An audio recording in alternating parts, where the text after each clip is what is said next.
Good afternoon and welcome to another CADimensions Lunch and Learn. My name is Tom DeLaura and today I'm going to be talking about DriveworksXpress. Kind of give you an overview of what DriveworksXpress is and what you can do with it. So with that said, I do want to preface this Lunch and Learn to say I had to record this. I like to do these live, but I was unable to do it today, so I had to record it the night before. So at the end, I'll put up my email. If anyone has any questions about DriveWorks, please feel free to reach out to me. Alright, so let's jump on in, just kind of see what we got planned for today. So I did want to give a quick overview of other DriveWorks products. We'll talk about actually registering this Xpress product, which comes with every version of SolidWorks. Then we'll go into SolidWorks, where DriveworksXpress is going to live. We'll talk about the user interface. We'll capture some information, so we'll capture parts, features, dimensions, custom properties. Then we'll create some forms. We'll create rules based on those forms and the information we captured. And finally, the end goal of using DriveWorks is to generate models. So to output some configuration of a assembly or a part that we create constantly, we're going to give it some rules so we can create them quickly.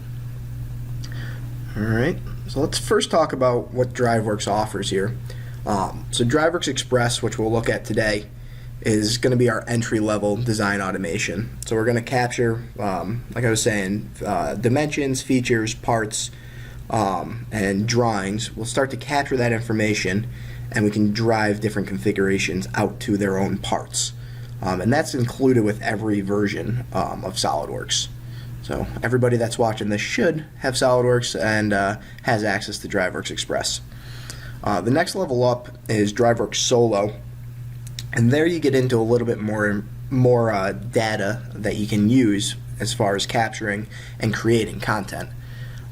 So Solo and then the next level up, Pro, both have their standalone versions of what we're going to do inside of SolidWorks. So they have a separate user interface that lives outside of SolidWorks. And at the Solo level, you could get some more information to come out of DriveWorks. So you have your bill of materials and sales quotes, and a whole bunch of online training from the DriveWorks site. Anyone interested in Solo, there is a 30-day free trial. I'd recommend starting with Xpress, seeing what you can drive. If you're hitting the maximum of that, then going into that 30-day trial and seeing what Solo offers. Then at the higher end of the DriveWorks, not really a pyramid here, but at the higher end here, we have DriveWorks Pro, which is going to be kind of your maximum level of automation. So we can start to use online configurators. So if you want your customers to go onto your website and actually configure a product, you can push all your parts into PDM, or so it's SolidWorks PDM now, and actually check to see if a version already exists in PDM, check it out, use it inside an assembly, create new parts, check them into PDM. So Pro, I've done a couple lunch and learns on. We can show you some more information on Pro if you're curious, as well as Solo. Alright, first things first, before you ever use DriveworksXpress, you actually have to go register it. So in 2014, SolidWorks moved to an Xpress product, logging in using your My SolidWorks account. So if you go to your Tools menu inside of SolidWorks, you'll see an Xpress Products. For me, I have DriveworksXpress there. You might see SimXpress as well. So DriveworksXpress, go ahead and click that, and it'll pop up this Enable DriveworksXpress box. It'll ask you for a product code. Where you get that is actually at mysolidworks.com Xpress. So if you click on that link, it'll launch a Windows browser. It'll show you what your activation code is. You do have to sign into MySolidWorks. That entry level of MySolidWorks is free, so please do submit your information for that. It'll give you an activation code that's linked to your SolidWorks serial number, and you'll take that code, which I have blurred out nicely, and put it right into where your DriveWorks product code is. And once you fill out that information, you'll actually be launched into DriveworksXpress. Alright, so where all that lives, Tools, Xpress Products, DriveworksXpress. We'll turn on this tab inside our resource panel on the right side. So now we have access to DriveWorks Express, and we can start to capture our product. So 3 options from that initial tab. So this is the first tab we're looking at, is create change database, so start a new project. Add edit materials, which just means work off an existing project. So if we were doing something and needed to tweak it, or we're coming and revisiting it again, or if our assemblies changed and added some components, we can still use the project that we started. And the last one here is run models. So that's for anything that already has a database set up with rules and with assemblies captured. Then we can go ahead and take that and actually run them to generate new models. So I'll create a new database. So we'll start from scratch. And how I'm going to move along through this user interface are these next keys. So I'll make my selection, then I'll go ahead and hit next, and it's going to prompt me to create a database for this project. So I'm in my DriveWorks Lunch and Learn. We'll call this one Lunch and Learn. Use the full name. We'll ignore my test one up there, and we'll go ahead and open that. So I now have a database set up for my project. Next thing DriveWorks wants me to do, and it'll move me along this. It's going to ask me for models. So right now the database I just set up has 0 models to run in it. I'll go ahead and hit my next key again, and it's going to either ask me for current models, which as you can see I have none, or we can browse for a new model. So we'll go ahead and browse, and out on my desktop I do have some models already set up. So I will grab this top level assembly, which is going to be an electrical enclosure. So I'll take that model. You'll see that DriveWorks moves from that initial phase of setting up the database and capturing the model to my capture phase. So now I can look at models that I have captured right inside SolidWorks. So this is the real user interface of DriveWorks Express. All lives in our resource panel. Alright. Alright, so now that I have my assembly inside of DriveWorks, I want to start to capture pretty much elements that are going to change or that need to be driven. So from that side panel, I want to look at my assembly tree and start to select parts in the assembly that need to be driven. So things that get driven are anything with a changing dimension. So for our case, we're going to change the length, width, and height of our electrical panel. Any features or parts that need to be suppressed or unsuppressed, or kept or deleted. So we'll go through a couple of those components that we're going to suppress and unsuppress. And finally, some custom properties. So any parts that have custom properties that may change based on user inputs, we want to capture those at the initial phase. So parts that are not going to be changing, so we'll have like hinges in here or a lock set in here that I don't need to control. I want it at the same spot every time based on a dimension or based on a mate. So I don't have to capture those, but I do want to make sure as I set up my assembly that my mates are going to work for me. So where a distance mate is useful, if I'm not changing something but I am changing a height, I might want to use a width mate, so my middle hinge is always going to be in the middle, and then I can offset from that middle hinge. So we'll talk about that as we're going through it as well. So the first thing I want to do is get into DriveWorks and start capturing some of my piece parts of this main assembly.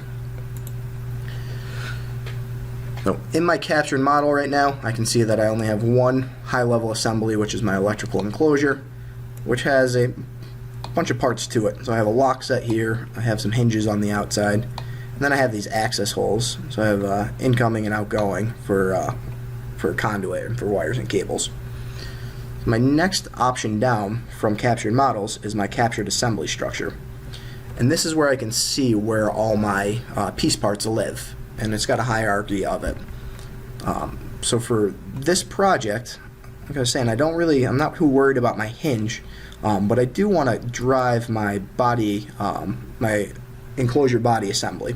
So this part of my enclosure, including the outlet glands, the inlet glands, and the enclosure body itself. So I want to drive all these piece parts to my enclosure.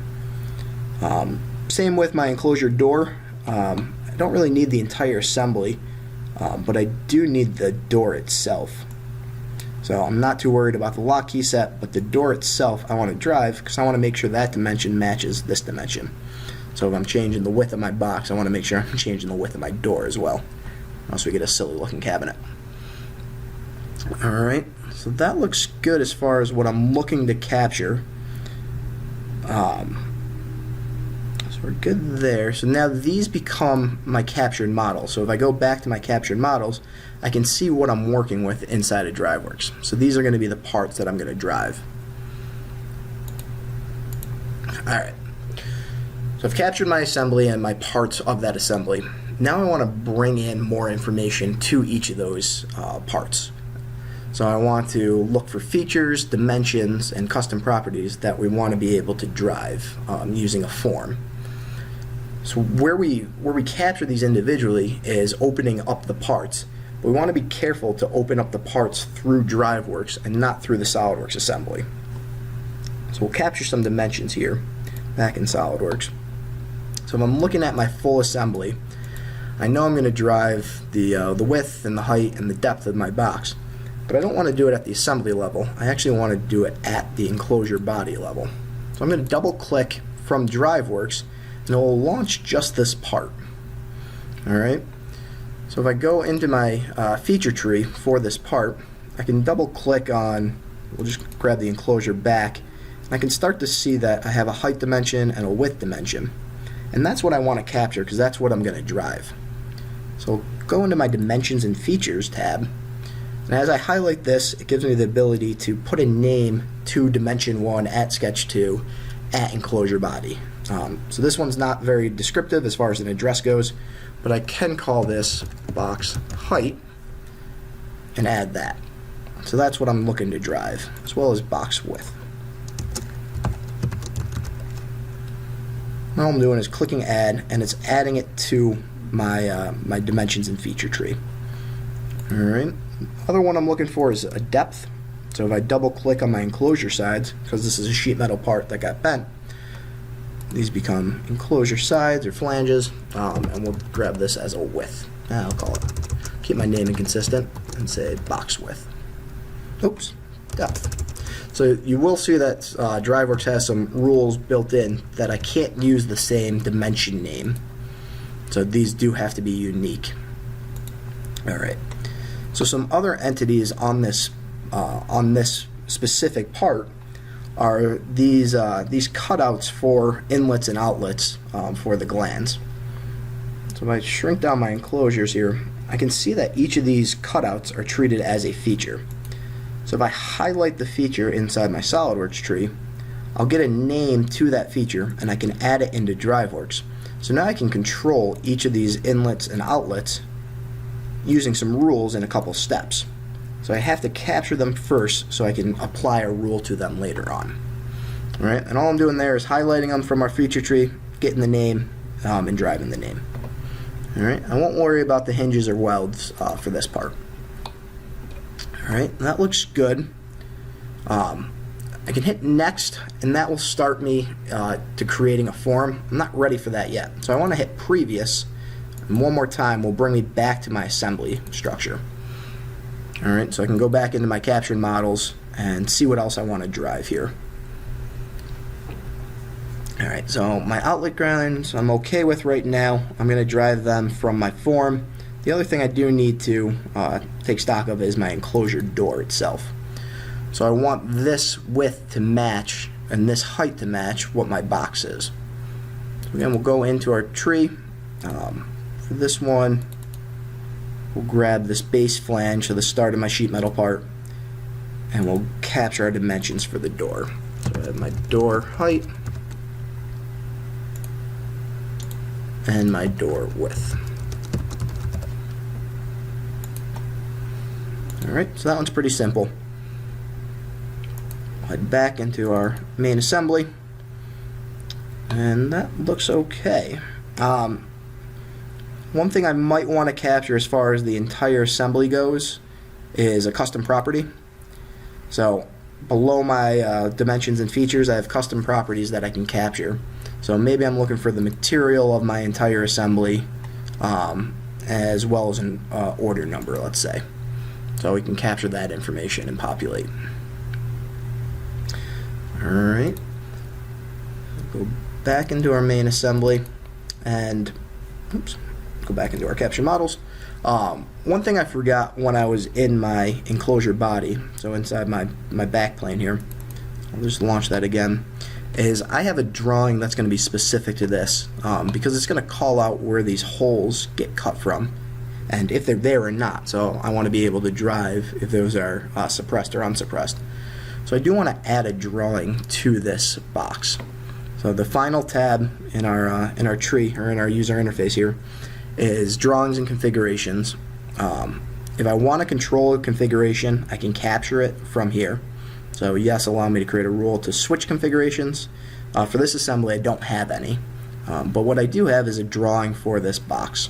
So I'll go ahead and browse for that drawing, and it's just my enclosure body drawing, and I'll apply it here. Alright, so now when I generate new models out of DriveWorks, I can also generate the drawing that's going to be associated with it. Alright, that looks pretty good. I think I have everything that I wanted captured. I'm ready to hit next and start to build my form. Alright. So also, what I was just talking about, bringing in drawings on top of capturing dimensions and features. Alright, so to create a form, we're going to select from a list of form items. So we have text box, numeric text box, drop down, spin box, and checks box. So for a text box, you'll know as we get into it, we'll see that that's a field where the user can type into. A numeric text box is a field where a user can type in a number. Drop down is going to be a list to select from. So I'll show you how to write a list. The spin button will give us limits on a minimum and a maximum, as well as incrementing. And then the checkbox is just going to be a true or false statement based on selecting a check. My last note here is to test. So when we're in the forms, make sure they're doing what you need them to do, and make sure all the options are there. There is a test button to run through this form, just to verify it's going to work as you expected. Alright, so I will look at my form here, and I'm going to start with, let's go back here. Alright, let's start with box width. So I want to start by driving the width of my box, and I'm just going to let the user type that in.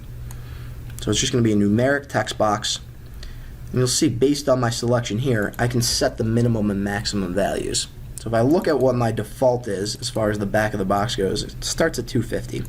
So let's say our minimum is going to be 200 and our maximum will be 600.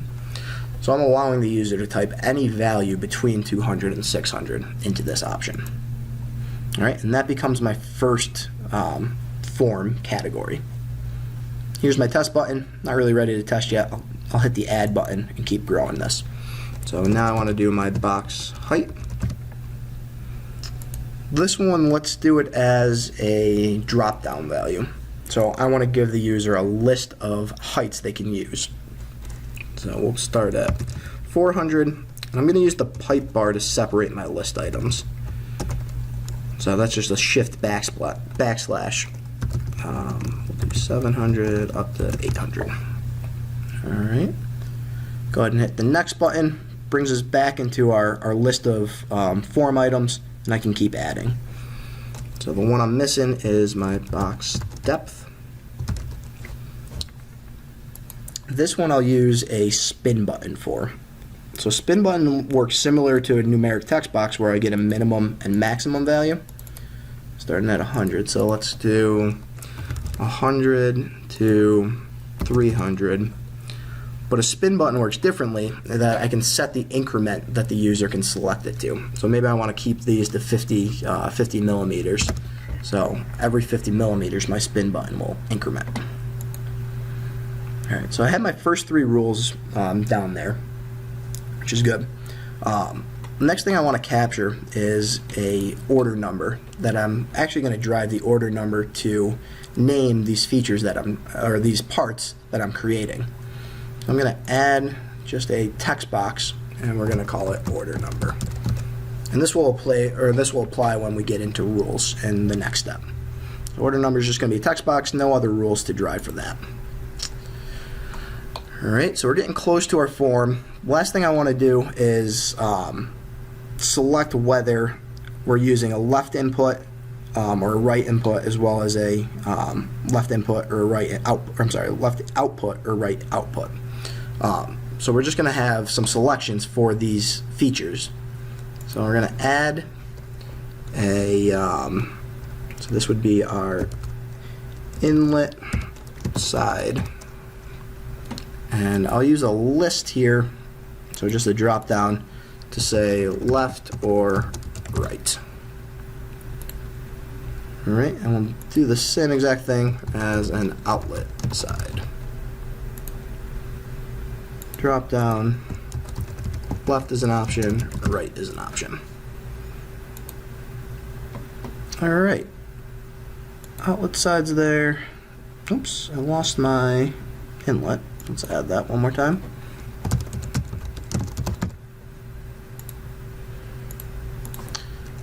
Left and right. There we go. So we got our outlet, our inlet, an order number, as well as box width, box height, and box depth. So I'm going to do a test here. And what this is going to show me is what my form is going to look like every time I run this project. So as I hover over my box width, it's going to tell me what my minimum and maximum are as a tooltip. So I can go ahead and type in that I'm going to use a width of 400. I'll use a box height of 600. My box depth is going to start at the minimum, and then I can drive the value using my steps. 150, 200, we'll just do 250. My order number here, we'll just call it Lunch and Learn. And then I can select my side. So maybe I want my outlet to be on the left and my inlet to be on the right. So cables will come in from here and go out from here. Alright, so this has all been a test, but what I can do is set these as defaults. So now as I write my rules, I can kind of get a basis of what I'm expecting this model to do. So I'll set my defaults and hit next. Alright, so my test is complete. So now we're ready to drive rules based on the form that I just created. So we're going to use that form information to populate the captured information from 2 steps ago. So I have parts, assemblies, dimensions, features, and custom properties all captured. We did that in the initial step. Then we created rules, or we created a form. Now I want to associate those two. So I'll hit my next arrow again, which will put me into my rules. And it's going to show me only my missing. So these are the rules that I have to apply. Alright, so a file name rule, as I double click here, it'll always keep our file name the same. So our enclosure body will remain the same. What this rule is doing is actually adding a suffix to that rule. So I created that order number so I can amend my rule name to be distinguishable from project to project, or from output to output. So we'll call this one our Lunch and Learn, and go ahead and hit OK. So my material here, I forgot to actually give this an option inside my form. So I'm not ready to create my material yet. I have to go back into my form and actually add a drop down for material. So we'll use a drop down and we'll tell it that it's either a 1060 alloy or it can be nickel. Alright, so I'll test that rule real quick just to see that they both appear, and we'll set it to nickel. Alright, and now we can go back and start to fix. I still have 19 rules to write. Alright, so my material, I want to apply it to the selection from material. So I'm using this inputs drop down, which comes from my form, select material, and because I set those defaults, I can see what my result's going to be. So my result here is nickel. We'll just kind of power through most of these. So my order number is going to apply to order number, which was lunch and learn. Our enclosure body, and these are all file names, so I can see the type that I'm driving.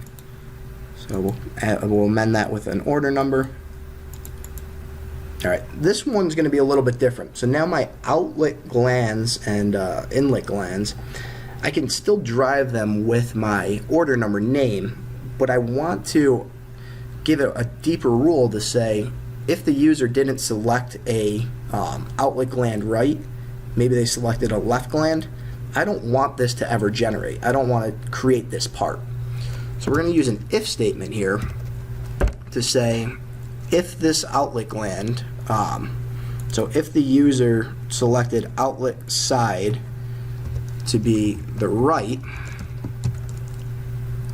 I want to create this part. So if that's the case, go ahead and assign it to this order number and generate the part.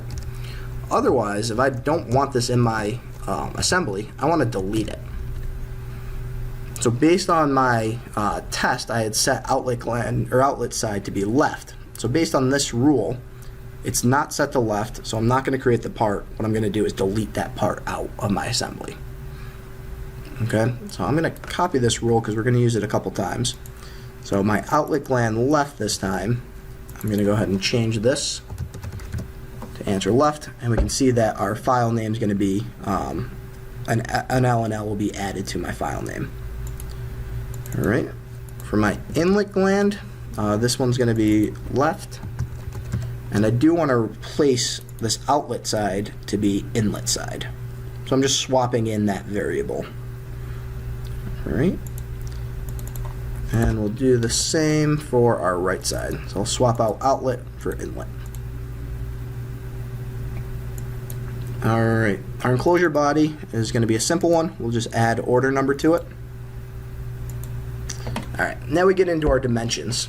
I guess I have a couple more file names. We'll get those out of the way. We'll go ahead and add order number to these file names. Alright, so now I have my box height, which I'm driving from my form in the form of box height. So I can capture, or I can assign the value that is in the form to the dimension that's in our part. So box width will get the same identifier, and box depth is also going to get pulled from that form. So that was our spin button on the form. Alright, so similar to what we were doing with our inlet gland parts, we want to do something similar with the features of these cuts. So if I'm not using this right inlet gland, I don't want there to be a hole in my panel box. I want this to be suppressed. Alright, and we can see that this is just a cut feature. Oops, inlet. Outlet. There we go. This one's just a cut feature. So I want to be able to go into the model and say, yep, suppress that. I want this to be a solid piece of, in this case, nickel. Alright, so we're going to use a rule to do that. So using my left gland, or my inlet gland left, we'll create a rule that says if inlet side, again, equals left, so similar to our original rule, we want this to be unsuppressed. Otherwise, we want it suppressed, so we want to hide that feature. Alright, and I'm going to copy and paste this guy again. So inlet gland right, we just have to change our value from left to right, and we'll see that this one's unsuppressed, so that's the one that's going to be where that cut will stay. This time around, we want to change our inlet to our outlet. So if our outlet side is left, we'll unsuppress it. And this time, if our outlet is right, we will unsuppress it. Alright, so we do have a couple more here. So my door height and width. For this one, I want to change it just a little bit. So I want to reuse the fact that I already have this box height. But I want to do some math function, so I want to subtract a little bit off the box height, so my door is going to be a little bit shorter. So I'm just going to take 10 millimeters off. So whatever my rule is from the form, which was 600, I'm going to subtract 10 to calculate 590. Alright, we'll do the same with the door width. So we'll use the box width, and then we'll subtract 15. So our door might look a little silly, but just showing you the effect of the rules. Alright, so with that, we've created all our rules. I have no more missing ones, and I can see what all the rules are driven here. Alright, so now we're ready for our final step, and that's to go ahead and generate models. So our final button, so we can keep hitting next, or I can hit my run button. So I'll go ahead and hit run. Oops. Should do next. So we'll do next. It gets us back into our form. So I can type in as I hover over here. So this is kind of our go live moment. I'll hover over box width. I can go anywhere between 200 and 600. So we'll do 450. Box height, we'll make it tall. Box depth, we can use our spin button. So this is going to be test number 1 as far as an order number goes, and that's what's going to get added to each of our part names. We'll do an outlet on the right and an inlet on the right, and we'll keep our material as nickel.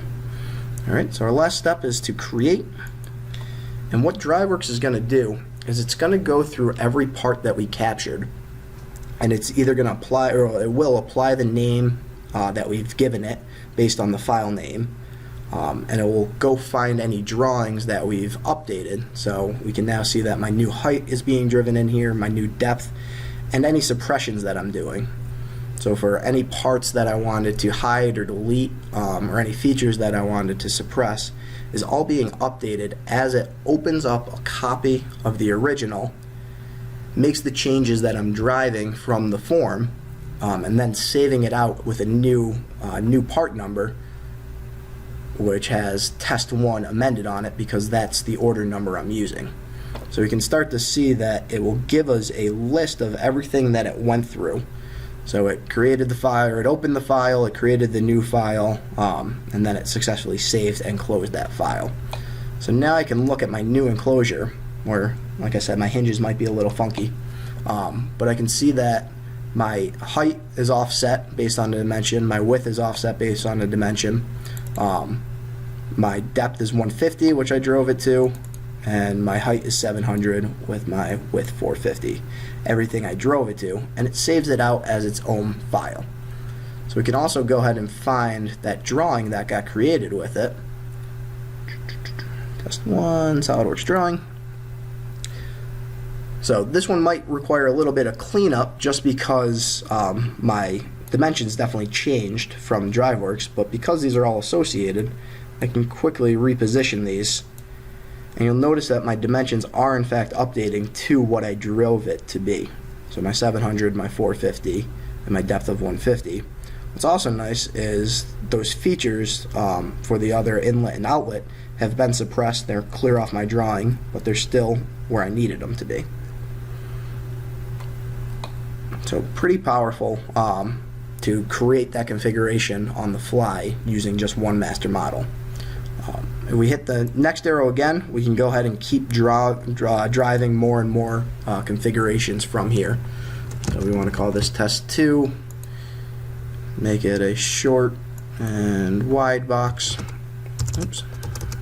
You will notice here that it has error checking built in, so I won't be able to put in 610. It's going to prompt me to do 600. We'll go out, and we'll keep it left to right. So go ahead and create a new one. And again, it's populating those parts that we were creating and giving them their new name. And we'll go ahead and generate this new. This one's going to be a little different looking. So our drawing's getting created with our cuts at the right locations. Again, just a little bit of cleanup on that drawing. And we'll go ahead and populate that.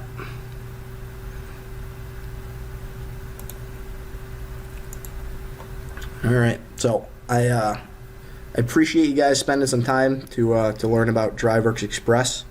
Like I said, everybody that owns SolidWorks owns DriveWorks Express. So it just requires you to log into My SolidWorks and get that license code and start exploring it. So use it with small parts that you you might want to save time driving. Use it with larger assemblies to start suppressing or hiding features that you're working in constantly but want to save some time with. Alright, let's see how our final model. My hinge was too small, so I would have to create a rule here to make sure our hinges is going to fit. So I allowed the height to be a little bit too small. Otherwise, our model looks okay. Some rework to be done there. Alright, as always, check us out on any social media site, and this video will go up on YouTube shortly after. Again, I apologize that I couldn't do this live, but please feel free to reach out to me via email. Be happy to answer any questions. Alright, thanks so much.